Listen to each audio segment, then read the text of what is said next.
The metaverse is, and there's plural metaverses. Everyone is actually creating something. So what it actually is a virtual world, a virtual reality world. The way that you get into it is by using some VR or virtual reality glasses or goggles to actually get in, and it's simply a place that you'd be able to effectively have work, play, business, e-commerce really take place in these worlds. So you think about what we do face-to-face, think about what we do over Zoom, that same thing could actually get carried across into these virtual worlds.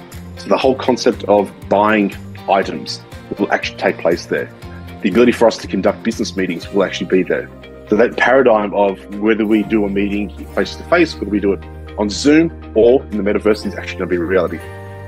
So if I think about the threat scenarios that potentially could impact the metaverse, first and foremost, everything is going to be based around a shop front in the metaverse. So fraud, reputation damage could potentially impact an organization. I think that's going to be, let's call it the first bucket of threats that potentially could pop up. The second one is going to be every organization is going to be really moving out en masse to the metaverse and building applications. Those applications are using the exact same code that you would use to build an application in-house inside your own organization, or putting it out into public cloud as an example. So we start to have these other challenges around where are people borrowing bits of code from?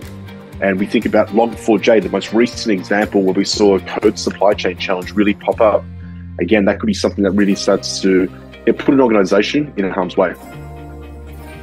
In 2023, I expect to see a lot more metaverses popping up, because every single large organization, whether it be Meta, Apple, are all focusing on and building out a lot more of their own capability, coming out with VR goggles. So we're going to have a number of different types of devices that are going to be able to connect to the metaverse.